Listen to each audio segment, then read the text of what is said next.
Many years ago in the mission, I heard this song, Christmas isn't Christmas when it happens to your heart. It's an old song apparently, but that was my very first time encountering that. It was such an impactful song towards me. It makes me realize how true it is. Christmas isn't Christmas till it happens to my heart. And I have seen this happening to you. So dear friends, welcome to Fully Alive with Irene. Today with me, I have my dear friend, my dear sister, somebody that I look up to. She is a spiritual accompanier, missionary on the move, an amazing, passionate woman, and her name is Serena. So you see the serene in her.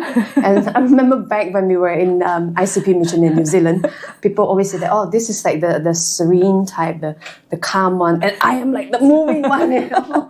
The two sisters, yes. You know, what a combination. And what an honor to be in the journey with you, to have you here with us today. So let's begin by the first question. Yes. When did Christmas become Christmas to you? Wow. I was reflecting this the past few days when you sent me the questions. One thing I see that it is a gradual process. Even today, as we are entering into Christmas, I ask the question, what does it mean to me? But one very significant memory was that when I went to Philippines for the reverse caroling, a mission trip. So it was the first time that I felt it was a season of giving. But then that Christmas was very different because in the season of giving, it helped me to find meaning in my life, find the purpose of my life, what God is actually calling me to do. So it has brought a tremendous change into my life. And as gradually, just in the past 2 years, I started to study theology of the body. So it gives even more meaning to what Christmas means. God became man. God took flesh. So that was very, very meaningful to me. Even today, when I was driving here to see you, I was reflecting. I said, wow, my mission trip in Philippines. So we went to the slum areas. And that was Jesus, right? 2,000 years ago, he was born into the mess of the world. Yes. My mess, your mess, our mess. That's where he is, and he just wants to be with us to teach us the true meaning of love, acceptance. Yeah. Wow. So beautiful. Yeah, I really resonate with the fact that it's a gradual process. Yeah, a lot of times there is a starting point, and then God brought us in a beautiful journey towards where we are today. And it doesn't stop here. It keep on continuing. Yes. And I see the power of the encounter that you have in your life, like with this God, the Word that became flesh. And it really became flesh in you. So recently, I remember when you shared with me earlier on in this year, like your desire that you are doing this, having this project called Worship Night. Yeah, on Christmas Day, to worship the Word became flesh. I was thrilled, excited, over the moon with you. Yeah, I remember my reaction. Yeah, at the time it was like quite just not too long after the flare, right? Yes. So can't really see the expression, but I was so excited. Low in energy. Yes. So would you like to tell us more about that? Wow. I would like to start with this quote from Pope Francis. In fact, I remember this quote, and it has stayed with me till today, that Pope Francis, he quoted, I think it's in Evangelii Gaudium, that he said, I prefer a church which is bruised, hurting, and dirty, because it has been out on the streets, rather than a church which is unhealthy, from being confined and from clinging to its own security. After the mission with you in New Zealand, I came back and I've been serving in my local parish for the past 8 years. I noticed that everything is being done is out of routine, out of security, because we have done this so many years, so let's keep doing it. And even I myself have been falling into this routine, this cycle again and again. However, the Lord has been stirring my heart to ask the questions, where are our young people? What is happening to them? What do they want from the church? So observing from attending Mass, I see there are young adults around, but they are just the normal churchgoers coming in and out every Sunday. I couldn't judge how they are living their lives, but I felt, hey, we are looking for young people, and there are plenty of them, in fact, still attending church. But it's just that they are not connected, or they couldn't relate with any of the ministries or groups in church. A few of them, I spoke to them, they are doing such great work in their work. They are ministering to people out of their work. They are sharing about Jesus, but they just don't find that connection with any groups of ministries. And also, I felt that, especially this year, so many people around me are going to concerts, Jackie Chung, Coldplay. They are willing to pay that amount of money. So I thought, if I was still working in corporate world, I myself would be willing to pay the amount of money, the value for what I'm getting. So I was contemplating on my own. I thought maybe young people would want this, young working adults, instead of to have that platform to first attract them to come back, to have things that are of their standard, of what they think it's worthwhile, it's of value to them. And also there are many school teenagers around me. They are performing at school concerts of standards with good lightings, good sound systems. But the language in church is a bit different, right? We tried our best in the church context, but they want more. So I thought, why not try something different? And I thought it's also a good platform, because my committee itself, this year it has been about mission.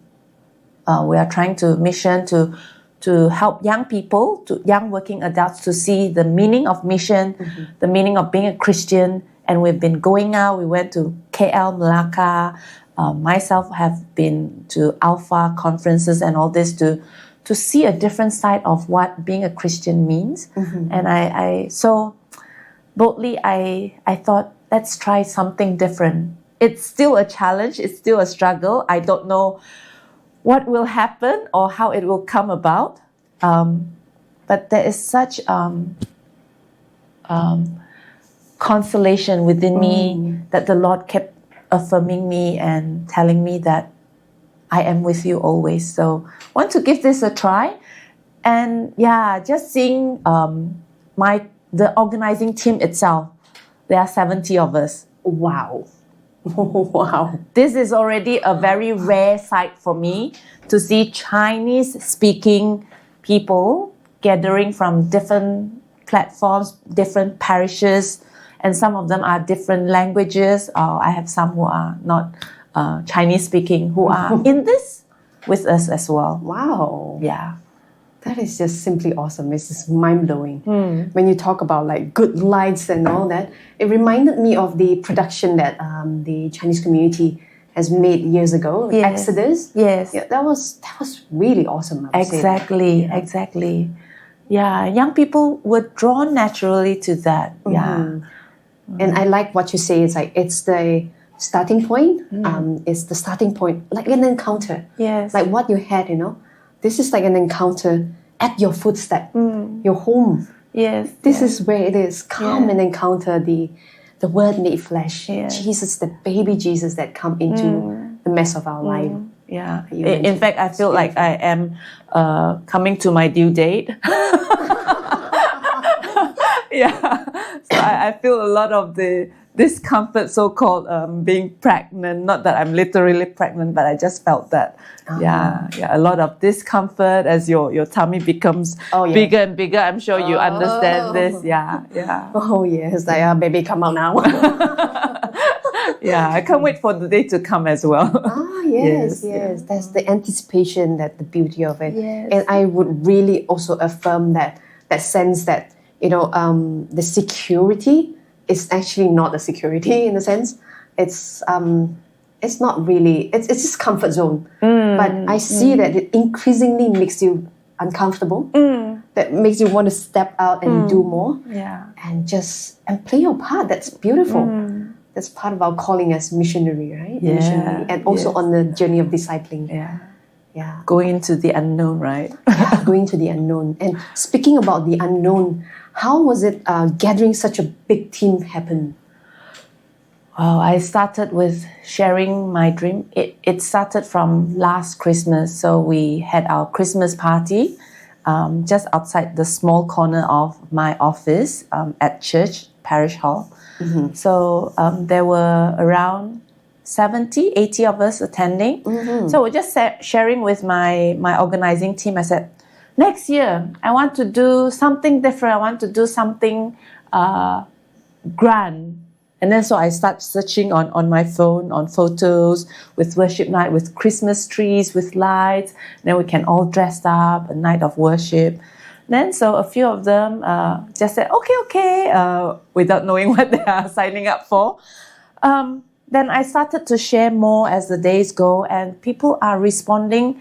They are responding so positively to this idea. Yeah, even like yourself, friends that I've met, acquaintances, they said, "Oh, let's do this." So that's how it started. And then I started to share with young people who I spend time with, but many times in other projects or so-called events that we are organizing, they are like, "Oh, very good events," but they are not in this. But when I shared this, they said, "Yes, we want to be in this and be part of the team." Wow. Yeah, so I gathered my main organizing team, and then from main organizing team, we asked them, okay, it's a time to reach out as well, to include people to be part of this. Yeah, so they start to get into their own networks, and that's how we gather.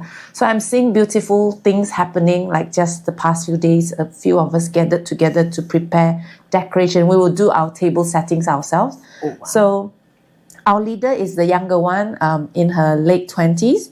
And then the combination of the team is very interesting. So we have a few of us in our 40s, and the leader is in late 20s. And then we have two young men who are in their a teen, 16-year-old, and another is 20-year-old. And then we can, in our group chat, I kept joking, but it's not just a joke. It's true that we are the most dramatic team, because we have things, we would come out, we would joke around. Even the younger ones, they dare to share their opinions and have fun. And then we sat together to prepare things and we chit chat. So I think that bond is very special. Wow, that is so precious. That's so precious. And knowing like the nature of human, like going through organizing such a big thing, I am safely going to say that there will be struggles. Definitely. Definitely. And how do you overcome that as a team? Wow. I think firstly for me, I need to be in the right perspective.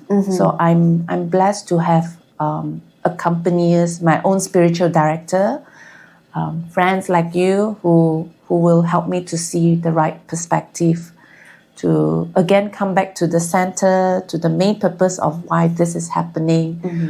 That is very important. And then to also cast the vision of why we are doing certain things. Yeah, and one thing it's important for us to realize that all the challenges, I think in the organizing, like preparing decorations, in singing songs, all the very technical stuff, that's not the main challenge. But then the main would be those of relationship. Exactly. Yeah. So I myself need to be in the right perspective, and then to help other people to also recognize that we are not each other's enemies. We only have one common enemy, and we are companions on this, and Jesus is our captain. Yeah, so that has been something that everyone needs to look at. And definitely prayer life, spending quiet time. I felt many times I'm just so easily being drifted away, or I need to handle this, I need to solve this. But many occasions when I just sat down and do nothing and just spend time in the chapel or in my small prayer room in the office, things just becomes clear. Yeah, there's clarity of why this is happening. Yeah, I think that is important. Wow, that's so refreshing, isn't it? Like just soaking in the sun, the Son of God. Yes. And I like that you say knowing who that one enemy is. That reminded me of a movie called War Room, I think. War Room. Yes. Wow, that was so striking, you know. Who is the real enemy? It's like, it's not the person. You have to know who is the enemy. Yes. And how are we going to work together through our differences. Yes. And I see that as like, wow, it's just so beautiful. It's a way that we allow God to sanctify us, to bring us to a path of holiness. Yeah, it's so beautiful. I love that part. Yeah. Oh, so beautiful. I'm like, This inspiration actually came from one holy hour that I just felt the Lord say, help the people and even myself to see, because you tend to see people, you're like, you want to strangle them. But then the Lord just reminded me, we are companions. Yeah, we only have one enemy. Yeah, that's so true. Yeah, talk a little bit again about the language. That is, how is that going to be presented, the worship night? Oh, that night it will be mainly, our main language will be in Mandarin. So, however, we have in our team people who don't speak Chinese at all, who perhaps don't even understand a word. They are open to be part of this. So, we have, I think 2 or 3 of them are in the team, whether they are in the prayer team or they are even in the program team, playing an active part.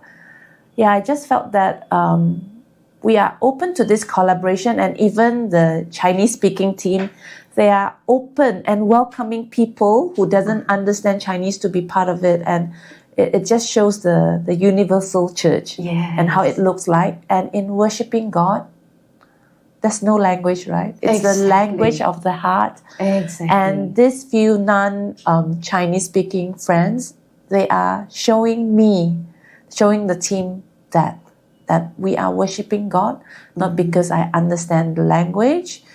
It does help with the language, but ultimately it's what am I open to, what am I in tune to the voice of God. Like that. So. I feel like this is so freeing. My Chinese is so half-past. Like, halfway I'll ask you, what does it mean by that? Like my Mandarin. It's so half-past. And I totally get it. No, a lot of times, even when we are attending Mass in Mandarin, when, time, really that's the only Mass that we can go. And my husband, he can't speak any of these languages. So we just go. And a lot of times I felt that language become the veil towards the mystery. That just makes the mystery more, what is that name? The appealing. It's like, wow, I get to be free. I get to be free to not need to be in control. Because precisely I don't understand. So let God speak to me. Let me feel it, in that sense. Like, so I feel that it's really wonderful. And I believe a lot of people will encounter God in a very special way. I hope so. That's my biggest wish to have initiated this event. And how's the response so far? Wow. So far, all inclusive, it's around 260. I see. So we are still open for registration because we felt that definitely we need the numbers to finalize with the event hall and all this. But then our purpose of doing this is for evangelization, to hope people will encounter God in a special way this Christmas. So we are still open for registration, for signing up. Yeah. Yes. Yeah, I'll link that in the comments so people can still sign up and check it out. Yes. And even if you're not in the city, you can just check it out and maybe consider that for next year. Yes. Wow, okay. Next year. People are asking me about next year. I'm like, oh, okay. Planning. Yes. We live in a very beautiful city, so you will love it. Yeah, so what are your hopes for Christmas? For myself personally? For yourself personally. I want to hear God even more clearer. I want that clarity, because on this journey of preparing, of reflecting, I just felt there is something more that the Lord is inviting me into. Definitely, it's scary, but it's appealing as well. I just like want to know in clarity, like, Lord, is this the path you want me to be on? Yeah. So this is the Christmas gift that I'm asking from the Lord. Yeah. So you're anticipating a gift of an encounter of a confirmation, something like that. Yes. Oh, wow. That's very beautiful. Yeah, I'm so grateful to have spent this time with you, just sharing about this beautiful vision, which I pray, I hope that it will continue to expand. Yes. And I pray that lots of people get touched by this event. So dear friends, if you're looking for an encounter this Christmas and you're thinking that, I have nothing much to do, there's not much of a plan, do consider attending this worship night. Yes. It's a chance of an encounter for you. And we wish you a blessed time preparing for Christmas, preparing for the Word to become flesh in your life.